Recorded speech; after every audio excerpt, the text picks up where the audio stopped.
There were many New Orleans police officers who performed courageous, selfless acts of heroism in the aftermath of Hurricane Katrina. But regrettably, the acts of heroism of so many have been overshadowed by the misconduct of a few. That was Thomas Perez, then with the U.S. Department of Justice, after 5 New Orleans police officers were sentenced for shooting 6 unarmed citizens, killing 2 of them. The shootings took place on the Danziger Bridge, 6 days after Hurricane Katrina left most of the city underwater. 6 more officers ultimately were given prison time in the shooting and subsequent cover-up. 2 more officers were convicted in the separate killing of a man in Algiers and the incineration of his body, although one of those convictions was later overturned. That was tough. That was a tough time. And one of those victims was Ronald Madison, a disabled man, just trying to, with his brother, seek shelter. It was one thing after another. It was one fire after another, one major event after another. And I was just trying to do what was right. But there was some moments of extreme heroism by officers all the time, every day, and I saw it with my own eyes. They rescued thousands of citizens off rooftops and people who were in critical need of police intervention. Hey, stupid! Drop it! They bring these stories about the anniversary of Katrina, but they also fall back on the dark side of what happened with the NOPD and during that time. About 250 officers deserted their posts. All the cowards that are here on the New Orleans Police Department that fled this city in a time of need, when you raised your right hand, you were sworn to protect these citizens. Police were already on edge when one officer, Kevin Thomas, was shot in the head in Algiers on the day after the storm. I said, guys, I mean, it's now us against them. I mean, we have to do what we have to do to stay alive. I just want to tell my wife I love her. The entire force was rattled even more when 2 cops committed suicide. I fell on my knees when he told me that. And I put my hand in my hands. I'm so tired of this, but it's finally almost over. That's it. I don't talk no more. Among the darkest moments were shootings by police officers of unarmed citizens and extensive efforts to cover up the wrongdoing.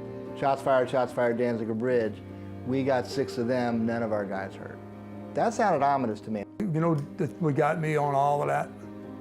That there was so much positive that we did, you never heard about it. They focused on all the negative stuff, Mike. It was a despicable act, and yeah, it was a dark cloud. The Department of Justice investigation made it a point to say that the Danziger Bridge massacre and fatal shooting of Henry Glover didn't directly lead to the 12-year-old consent decree, but those events did cast a noticeable shadow. I think Katrina exposed that we needed to look at best practices which were occurring around the country. What eventually happened with some of the cracks in the department as a whole that got exposed, it eventually led in 2012 to a federal consent decree. But all I can tell you is the Danziger incident kicked off most of this stuff. That blue coat of silence got exposed. Did you welcome that? Did it make you embarrassed to be NOPD? Because those were some tough times morale-wise for the department.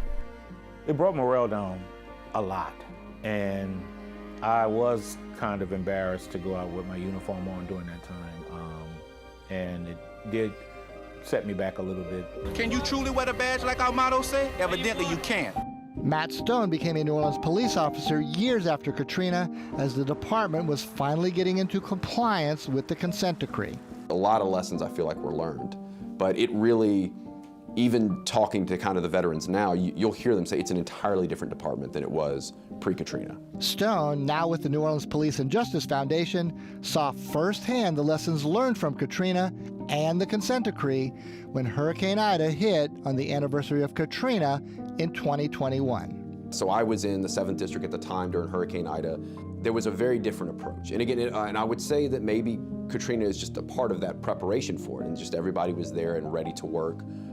We responded to calls while, winds were blowing sideways. That's where Katrina sort of taught us some lessons. Everyone planned to be stuck at their station or at their district, in their district, for an unforeseeable amount of time. So I think having that mental preparation, it really kind of gets you ready for, okay, all right, we're gonna be here, no problem. We will survive, I know that, but we need to do more than that. We need to go back to living with faith and with hope, and even with compassion for some of the people who didn't have any for us. Mike Perlstein, WWL, Louisiana.